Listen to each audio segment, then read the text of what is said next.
मंत्री जी, अगर मेरी खोई हुई पुत्री इस अमावस्या से पहले तक मुझे नहीं मिली तो मैं आपसे आपका ये पद छीन लूंगा, समझ गए आप?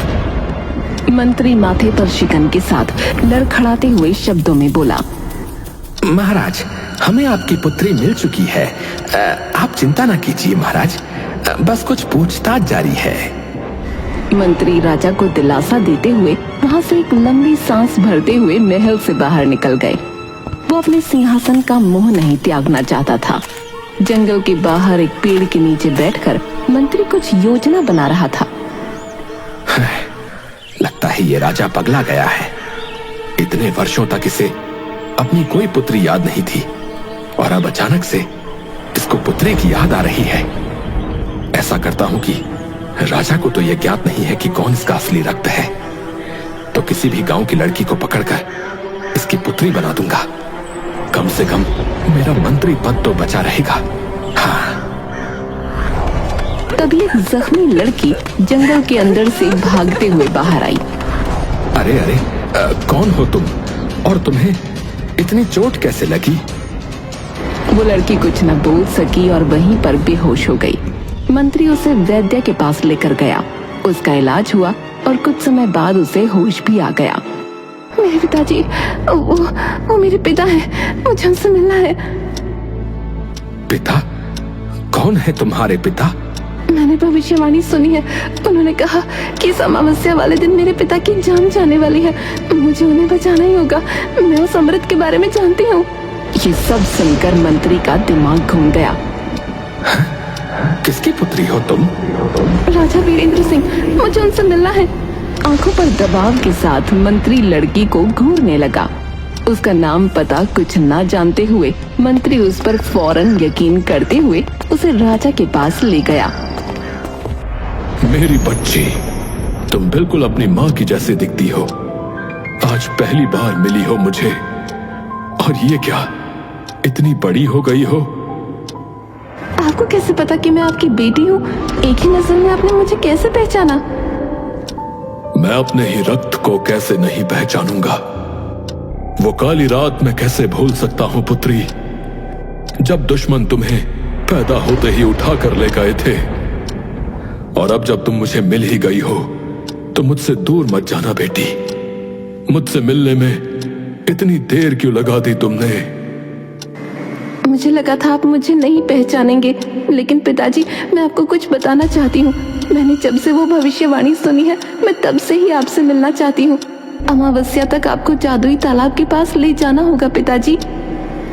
जादुई तालाब और भविष्यवाणी?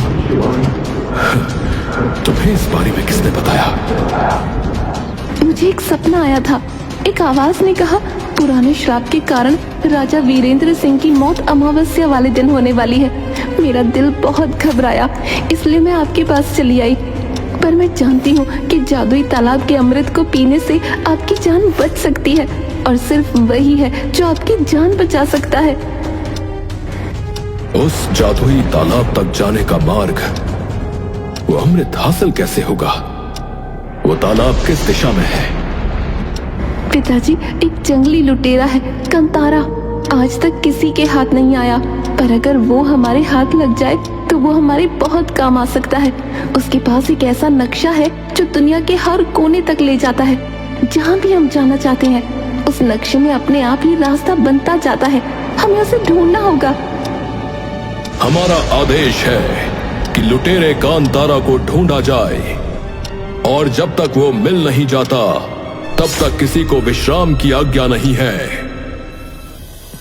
पूरे राज्य में उथल पुथल हो गई। राजा का अपनी बेटी को बिना किसी सवाल जवाब के ही अपना लेना जनता के लिए संदेहजनक था, लेकिन राजा के आगे कोई क्या ही बोल सकता था। सारे सैनिक कंतारा लुटेरे को ढूंढने निकल पड़े। कंतारा बहुत ही चालाक लुटेरा था, वो सब जानता था। वो राजा की नई बेटी सितारा को भी अच्छे से जानता था। ऐसा लग रहा था कि मानो वो सैनिकों के चंगुल में खुद ही फंस गया हो, क्योंकि उसे पकड़ना इतना आसान नहीं था। अंततः तुम मुझे मिल ही गए कांतारा। बहुत चर्चा सुनी थी तुम्हारे विषय में। बताओ, क्या खाओगे या कुछ पियोगे? महाराज, मेरे हाथ की हथकड़ियां खोल दी जाएं। मैं आराम से बैठकर आपसे वार्तालाप कर लूंगा। राजा सैनिकों को इशारा करता है, जिसके साथ कंतारा की हथेलियों को आजाद किया गया। क्या चाहते हैं आप मुझसे और क्यों पकड़ा है आपने मुझे? मैं तुम्हारे प्रश्नों का उत्तर दूंगा, परंतु क्या तुम उससे पहले मेरे प्रश्नों का उत्तर दोगे? क्यों फंसे हो तुम मेरे चंगुल में? तुम बहुत ही चालाक हो और इतनी आसानी से तो तुम किसी के भी कब्जे में आने वाले लगते नहीं। तो बताओ मुझे कि तुम्हें क्या चाहिए बदले में? पहले मेरे प्रश्न का उत्तर दीजिए। मैं जानता हूं कि तुम सितारा के पीछे पीछे यहां आए हो, और यह भी जानता हूं कि जंगल में किस तरह तुम दोनों एक साथ रहा करते थे, लेकिन एक दिन तुमने उसे छोड़ दिया। क्रोध, बहुत क्रोध भरा है उसके अंदर तुम्हारे खिलाफ, इतनी आसानी से नहीं जाने वाला। और मुझे यह ज्ञात है कि आपने मुझे यहां पर मेरे इस मानचित्र के लिए पकड़ा है। इसका मार्ग ही आपको जादुई तालाब तक ले जाएगा, क्योंकि मृत्यु से भय तो सबको ही लगता है। अति उत्तम, अति उत्तम। मुझे तुम्हारा यह अंदाज पसंद आया। अब मुझे यह बताओ, क्या तुम सीधी तरह मुझे उस जादुई तालाब तक पहुंचाओगे या फिर मुझे टेढ़ा मार्ग अपनाना होगा? आपको ऐसा क्यों नहीं लगता कि मैं उस जादुई तालाब तक अकेला पहुंचने के बाद अमृत स्वयं ही पीकर अमर हो जाऊं? क्योंकि यदि तुमने ऐसा कुछ किया तो उसके बाद मैं तुम्हारी प्रेमिका सितारा की जान ले लूंगा। बिल्कुल सही सुना तुमने। और ये सुनते ही तुम्हारे माथे पर पसीना देखकर मुझे अच्छा लगा। यह भय का संकेत है। इसका अर्थ है कि तुम्हारी कमजोरी मेरी पुत्री सितारा है। अब जब तक तुम मुझे जादुई तालाब तक नहीं ले जाओगे, तब तक उसके प्राण मेरे कब्जे में रहेंगे। और हंसते हुए राजा वहां से चला गया। कितना नीच आदमी है। भला अपनी पुत्री की जान लेने की बातें कोई करता है क्या? इतनी में सितारा वहां दाखिल हुई। एक बाप और बेटी का रिश्ता तुम क्या जानोगे? तुम तो अनाथ हो ना। अच्छा, तो तुम अचानक से अब राजा की पुत्री बन गई। इतने वर्षों तक क्यों नहीं बताया आपने मुझे राजकुमारी जी? मानना पड़ेगा, बहुत चालाक हो तुम। जंगलों से सीधा राजमहल में आ पहुंची और आते ही मुझे भी फंसा दिया। बदला लेने का अच्छा मौका ढूंढा है तुमने। तुम्हें लगता है कि मैंने झूठ कहा, पर मेरा यकीन करो, वीरेंद्र सिंह सच में मेरे पिता हैं। मैं तुम्हें भली भांति जानता हूं। तुम बहुत ही झूठी हो। तुमने यहां स्वयं आकर महाराज को कोई भी कथा सुनाई और ये राजा मान गया कि वो तुम्हारा पिता है। और अगर तुम सच कह रही हो तो आज से पहले क्यों नहीं आई तुम यहां पर अपने पिता के पास? बोलो। क्योंकि मुझे लगता था कि वो मुझे पहचानने से इनकार कर देंगे। तो अब कौन सी जादू की छड़ी घुमा दी तुमने जो वो बूढ़ा महाराज मान गया? अब उन्होंने मुझे ढूंढने की कोशिश की, इसका मतलब वो जानते थे कि मैं जिंदा। बात तो सत्य है।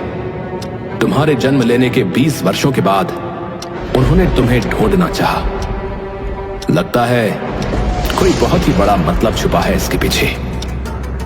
उस रात जब दुश्मन तुम्हें उठाकर ले गए थे, तब उन्होंने पीछा क्यों नहीं किया तुम्हारा? बोलो। अपना मुंह बंद रखो। मुझे बातों में फंसाने की कोशिश मत करना। इस बार मैं तुम्हारी बातों में नहीं आऊंगी। कल सुबह तैयार रहना, हमें जादुई तालाब की खोज में निकलना है। कंतारा भी जादुई तालाब तक जाना चाहता था। वो पूरी रात अपने नक्शे का रास्ता याद कर लेता है। अगली सुबह होते ही सैनिक कंतारा को बंदी बनाकर अपने साथ ले आए। बताओ किस दिशा में जाना है?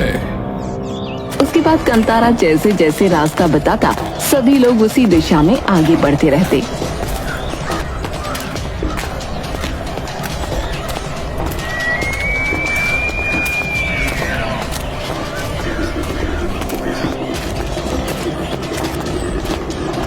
अब सब यहीं रुक जाओ। यहां पर आगे एक बहुत ही बड़ी खाड़ी है। हम में से किसी को नीचे जाकर चांदी की दोनों प्यालियां लेकर आनी होंगी। कौन सी चांदी की प्यालियां? सितारा, तुमने अपने पिताश्री को कुछ बताया क्यों नहीं? 2 चांदी की प्यालियां हैं, उन्हें ढूंढना होगा। जब हम जादुई तालाब के पास पहुंचेंगे तब उनमें से एक प्याली के अंदर अमृत और दूसरी के अंदर सिर्फ सादा पानी होगा। अमृत जो भी पिएगा उसे सादा पानी पीने वाली की उम्र लग जाएगी। परंतु इस खाई में तो मैं नहीं कूदने वाला। हम दूसरे रास्ते से जाएंगे। परंतु हमारे पास इतना समय नहीं है। कल रात अमावस्या की रात है। भविष्यवाणी के अनुसार कल ही मुझे दिल का दौरा पड़ेगा। राजा फौरन अपनी बेटी के गले पर चाकू रख देता है।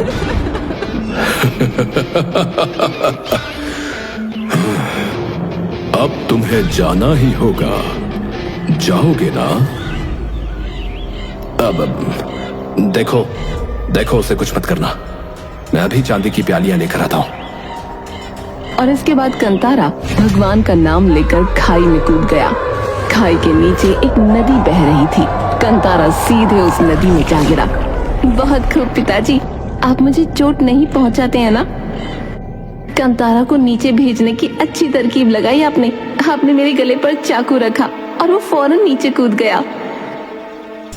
अब हाँ, बिल्कुल सत्य कहा तुमने। दूसरी तरफ कंतारा खुशी से बावला हो रहा था। अरे अरे अरे, मैं तो बच गया। अरे देखो, मैं तो जीवित हूँ। मैं जीवित हूँ। कंतारा आगे बढ़ा। उसने देखा कि एक बहुत ही ऊंचे पेड़ पर कुछ चमक रहा था। कंतारा उस पेड़ पर चढ़ने की बहुत कोशिश करता है, लेकिन बार बार गिरकर नीचे ही आ जाता। उसे बहुत चोट भी लग चुकी थी और अंत में कंतारा अपनी अक्ल का इस्तेमाल करता है। आखिरकार वो एक लुटेरा था, जंगल में पला था, उसे ये सब कुछ आता था। कंतारा पेड़ पर चढ़ा और दोनों चांदी के प्यालों को हासिल किया और इतने में ही राजा और बाकी लोग भी दूसरे रास्ते से वहां पहुंच गए। अति उत्तम। चलो अब आगे का मार्ग बताओ। कंतारा ने अपने नक्शे की तरफ देखा। देखो, मैं तो कहता हूँ कि यहीं से वापस चलो। अगर आगे बढ़े तो बच के वापस आना कठिन है। तुम स्वयं सीधी तरह बताओगे या अभी इस लड़की के सर को चाकू से धड़ से अलग कर दूं? बात बात पर यह कुकर्म क्यों करना चाहते हो तुम? ये तुम्हारी अपनी पुत्री है, तुम्हारी नौकर नहीं। मैं तो बस इतना ही कह रहा हूं कि आगे बहुत संकट है। हम पोखर के बहुत पास हैं, परंतु उस पोखर की रक्षा जल परियां करती हैं। एक सैनिक बोला। मैंने सुना है कि जल परियां अत्यंत सुंदर होती हैं और वो गीत भी गाती हैं। क्या ये सत्य है? हाँ, ये सत्य है, परंतु तुम इनके गीत के जाल में मत फंसना मेरे मित्र। ये तो तुम्हें आगे पता चल ही जाएगा। हाँ, ये वृद्ध व्यक्ति नहीं सुधरने वाला। लगता है ये इसका सौतेला पिता है। तुम तालाब के पास जाते हो या नहीं? हाँ, जा रहा हूँ, पोखर के पास जा रहा हूँ। कंतारा चांदी के प्याले लेकर धीरे धीरे चुपके चुपके जादुई तालाब की तरफ बढ़ रहा था कि इतने में ही जलपरियां आक्रामक हो गईं और जलपरियों ने हमला कर दिया। इस हमले में राजा का वो जहरीला चाकू सितारा के हाथ पर लग गया। कंतारा को पता था कि चाकू में जहर है और अब वो जहर धीरे धीरे सितारा के शरीर में फैल जाएगा। अब धीरे धीरे राजा के सीने में भी दर्द उठने लगा था, क्योंकि आज ही अमावस्या की रात थी। भविष्यवाणी के अनुसार आज ही राजा श्राप से मारा जाएगा।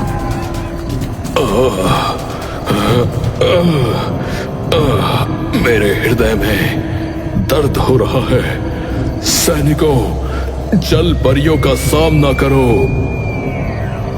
पिताजी, आप ठीक तो हो? कंतारा, जल्दी करो। सितारा अपने जख्म को भूलकर अपने पिता की देखभाल में लग गई। इतने में एक जलपरी ने कंतारा पर हमला किया और चांदी के प्यालों को अपनी पूंछ के द्वारा तोड़ दिया। उठो कंतारा, आगे बढ़ो। सितारा की आवाज सुनकर कंतारा ने अपने आप को संभाला। उसने देखा कि अब सितारा बेहोश होने वाली थी। दोनों बाप बेटी जमीन पर पड़े थे। उन दोनों में से एक की जान कंतारा के हाथ में थी। कंतारा जैसे तैसे उठा।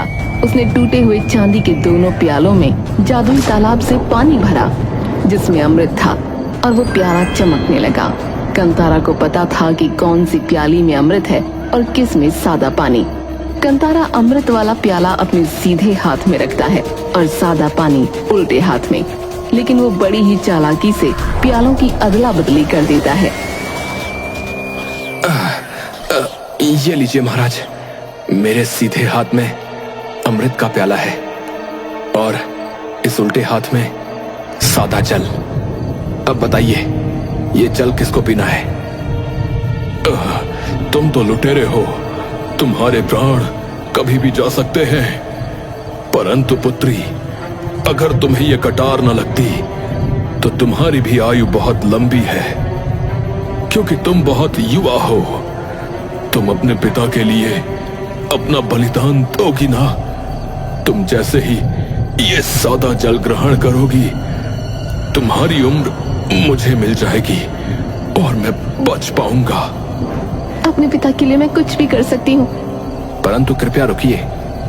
मैंने सुना था कि एक पिता अपनी पुत्री की रक्षा करने के लिए किसी भी सीमा तक जा सकता है। महाराज वीरेंद्र सिंह, क्या आप अपनी पुत्री के लिए इतना नहीं कर सकते? आपकी पुत्री का आगे पूरा जीवन पड़ा है। अरे, कल को इसका विवाह होगा, इसकी संतान होगी। क्या आप इसकी प्रसन्नता नहीं देखना चाहते? वीरेंद्र सिंह समझ गया कि कंतारा चालाकी का इस्तेमाल कर रहा है। इतने में ही राजा फौरन कंतारा के सीधे हाथ का प्याला छीनकर पी लेता है।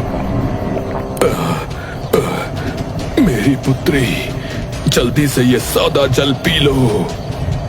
सितारा भी फौरन कंतारा के उल्टे हाथ वाले प्याले को लेकर पानी पी लेता है। ओह, लगता है मुझसे भूल हो गई।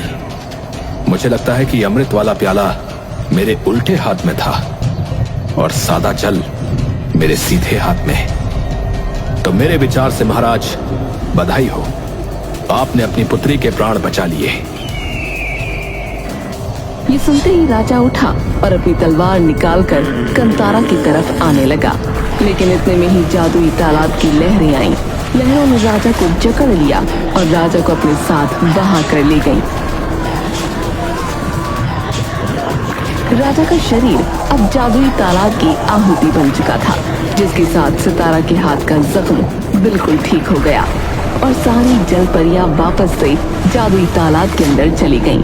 सारा माहौल फिर से पहले की तरह शांत हो गया। ये क्या किया तुमने? तुमने मेरे पिता की जान ले ली, फिर से धोखा दिया तुमने मुझे।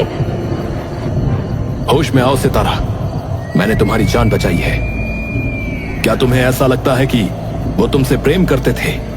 कदापि नहीं। तुम उनकी अनुचित संतान थी और तुम्हें जानकर बड़ी प्रसन्नता होगी कि उस रात कोई भी दुश्मन तुम्हें उठाकर नहीं ले गया था, बल्कि राजा ने स्वयं ही अपने आदमियों से कहकर तुम्हें जंगल में फेंक दिया था, जीव जंतुओं के लिए।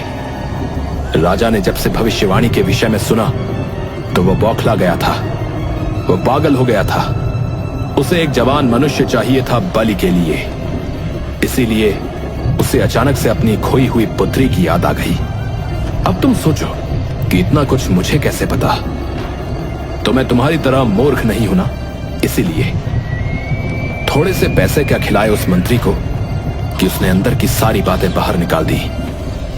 बड़े आए राजा के भरोसेमंद मंत्री।